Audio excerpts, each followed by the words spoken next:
Bem-vindos ao debate. Imagina só você investir ali cerca de R$ 9.000 em um fundo imobiliário e sem tirar mais um centavo do bolso ver esse valor crescer para quase 11 mil em apenas um ano. Hoje, a nossa análise parte de um estudo de caso bem prático. A jornada de um investidor que comprou 1.000 cotas do fundo MXRF11 com uma regra bem clara: reinvestir cada centavo de dividendo na compra de mais cotas do mesmo fundo. E a questão central que esse experimento levanta é fascinante. De um lado, a gente tem a defesa de que essa é a forma mais pura, mais disciplinada de ver os juros compostos em ação, quase uma máquina automática de gerar patrimônio. Por outro lado, vem a crítica, né?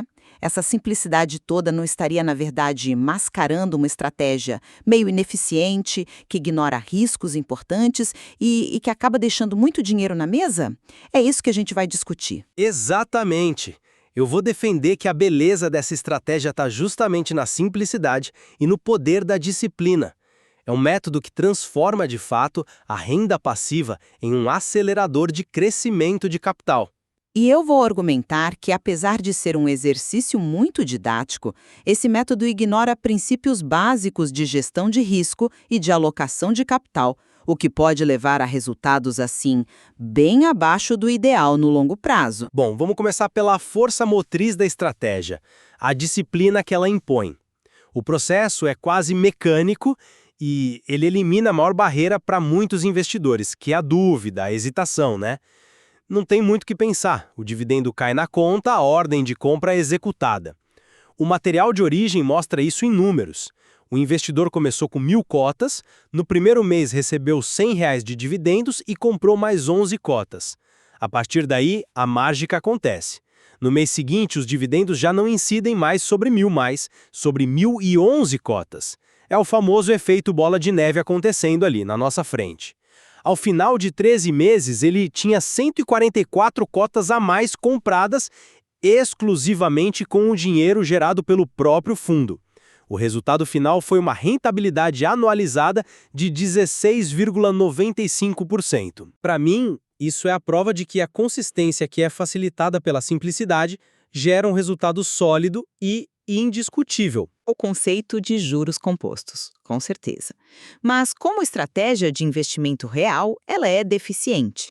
E a principal prova disso está nos próprios dados que foram apresentados. Um retorno de 16,95% parece bom, assim, no vácuo. Mas investimento é um jogo de comparações, né? No mesmo período, o IFIX, que é o índice de referência do setor, rendeu 21,15%. Isso dá mais de 4 pontos percentuais de diferença. E não foi um ponto fora da curva, não.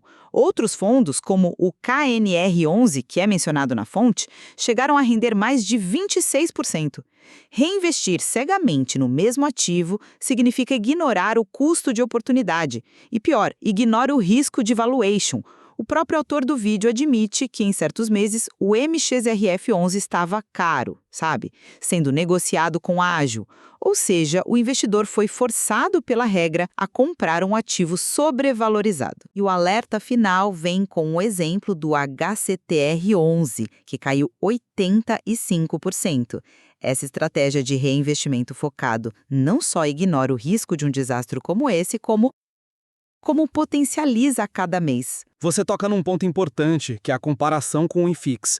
Mas a questão que o material nos força a fazer é: quantos investidores de varejo, na prática, conseguem replicar a performance do IFIX? A beleza da estratégia com o MXRF11 não está em ser a melhor no papel, mas em ser a mais executável na vida real. Ela maximiza a velocidade dos juros compostos porque ela elimina qualquer atrito. O dinheiro não fica parado na conta enquanto o investidor analisa o mercado, lê relatórios ou sofre de paralisia por análise. Cada centavo é imediatamente posto para trabalhar. O salto de R$ 9.230 para R$ 10.913 em 13 meses é o resultado dessa execução, implacável. A simplicidade aqui não é uma fraqueza, é o motor que garante a composição contínua do patrimônio. Mas essa força da simplicidade tem um preço, não tem? E como eu disse, o próprio material mostra que esse preço foi de 4 pontos percentuais de rentabilidade em apenas um ano. Juros compostos não operam no vácuo, eles são um amplificador e eles amplificam a taxa de retorno que você consegue. Compor um patrimônio a 16,95% é bom, mas compor a 21,15% é exponencialmente melhor no longo prazo. Essa diferença, que parece pequena hoje, se transforma num abismo em 20 ou 30 anos. E o ponto mais revelador é que o próprio autor do vídeo confessa que não usa essa estratégia na carteira pessoal dele. Ele diz que usa os dividendos para investir onde ele enxerga mais oportunidade. Isso é gestão ativa de capital. Ele está, na prática, nos dizendo que o método do experimento é um exercício teórico, mas que a prática inteligente é outra. Mas isso nos leva ao debate sobre o risco. Você mencionou o HCTR11, mas a escolha do MXR11 para o estudo de caso não foi aleatória. A estratégia mitiga a parte do risco pela natureza do ativo escolhido. O material deixa claro que o MXR11 é um fundo com um portfólio bastante pulverizado. O maior devedor representa só 3,36% do patrimônio. Então, reinvestir nesse fundo não é o mesmo que apostar tudo em uma única ação. É aumentar a exposição a um portfólio de dívidas imobiliárias que já é diversificado por uma equipe de gestão profissional. Para o investidor que não tem tempo ou conhecimento para fazer uma análise profunda de múltiplos ativos todo mês, essa é uma forma de risco calculado, e não de imprudência. Espere um pouco. Você está me dizendo que a diversificação interna de um único fundo de crédito é suficiente? Isso é uma visão muito limitada do que é risco. A diversificação interna não protege contra o risco do setor de crédito imobiliário como um todo. Não protege contra o risco da equipe de gestão tomar decisões ruins no futuro. E, crucialmente, não protege contra o risco de preço da cota, que é o que já falamos sobre comprar o ativo caro. O argumento da diversificação interna é desmontado pelo próprio autor do vídeo. Ele diz com todas as letras: não faz sentido nenhum você comprar apenas um fundo. E ele vai além, recomendando diversificar em setores diferentes, como shoppings, galpões logísticos. Por quê? Para diluir o risco de forma eficaz. O que ele descreve como a prática ideal de investimento é a exata antítese do experimento que ele conduziu. O experimento, portanto, serve mais como um estudo de caso sobre o que não fazer numa carteira real. Eu entendo o seu ponto, mas talvez o enquadramento seja outro. O experimento não se propõe a ser um manual para uma carteira completa, mas sim um zoom no poder do reinvestimento disciplinado. E esse poder fica muito claro na projeção de longo prazo que é apresentada. Mantendo essa disciplina, o investimento inicial de pouco mais de R$ 9.000 se transformaria em quase R$ 500.000 em 30 anos. Sim, é um valor nominal, eu sei, mas a imagem é poderosa. Ela ilustra como uma quantia relativamente pequena pode se multiplicar de forma exponencial através de uma regra simples. Para muitos investidores, especialmente os que estão começando, visualizar esse efeito bola de neve de forma tão clara é o principal incentivo para se manterem no caminho e não desistirem no primeiro solavanco do mercado. É quase uma ferramenta comportamental. Para mim, essa projeção funciona mais como um alerta do que como um incentivo. E a chave está na ressalva que o próprio material faz e que a gente não pode ignorar.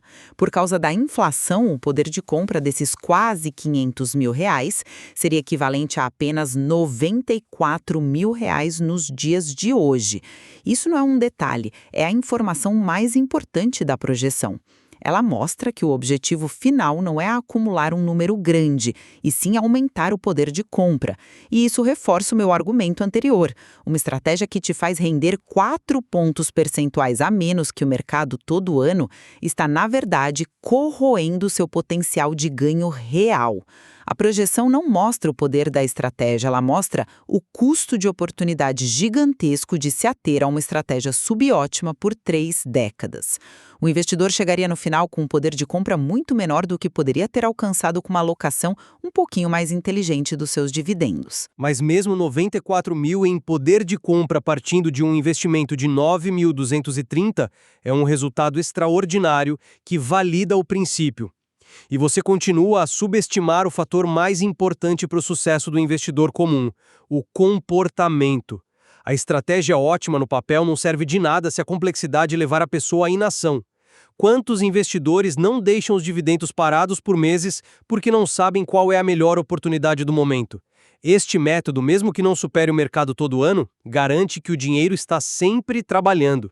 Ele cria um hábito, e no longo prazo o hábito da disciplina é muito mais poderoso do que a busca incessante pela otimização perfeita que muitas vezes não se concretiza. Sabe, esse argumento ainda não me convence, porque ele cria uma falsa dicotomia entre fazer algo simples e subótimo e não fazer nada. Existe um meio termo muito mais inteligente, que é o que o próprio autor do vídeo pratica: usar os dividendos como um capital novo para alocar de forma ponderada. Não precisa ser a alocação perfeita, mas simplesmente evitar comprar o ativo que está mais caro na sua carteira ou priorizar aquele que está mais descontado já seria um salto de qualidade. A discussão revela que a simplicidade tem um custo real e a conclusão lógica que se tira do material, especialmente das recomendações explícitas do autor, não é para imitar o experimento, é para entender seus limites e priorizar uma carteira genuinamente diversificada, onde os proventos são vistos como uma fonte de capital para ser alocada com inteligência, e não no piloto automático. No fim das contas, o que o experimento demonstra, de forma inegável, é o valor da consistência. Mesmo com uma performance inferior à do benchmark no período, o método se provou um alicerce funcional para a construção de patrimônio. A bola de neve é real, visível e mensurável. Para muitos, ter um plano bom que é executado consistentemente é muito superior a ter um plano perfeito que nunca sai do papel. A simplicidade aqui é uma virtude que garante a execução. Em contrapartida, a análise crítica dos dados mostra que a simplicidade pode custar caro, tanto em retorno potencial quanto em gestão de risco. A prática ideal sugerida pela própria fonte envolve uma camada a mais de análise: usar os dividendos para fortalecer a diversificação e buscar melhores pontos de entrada. O experimento é uma excelente aula sobre juros compostos, mas uma lição perigosa sobre a alocação de recursos em uma carteira de investimentos real. A avaliação deste caso prático, portanto, nos deixa com uma atenção fundamental no mundo dos investimentos. O eterno embate entre a simplicidade disciplinada, que garante a ação, e a otimização estratégica, que busca o máximo retorno ajustado ao risco. Exatamente. E talvez não exista uma resposta única. Fica a reflexão sobre qual desses caminhos se alinha melhor não só aos objetivos, mas também ao temperamento de cada investidor. O material de origem certamente oferece muito mais dados para quem quiser se aprofundar nessa questão.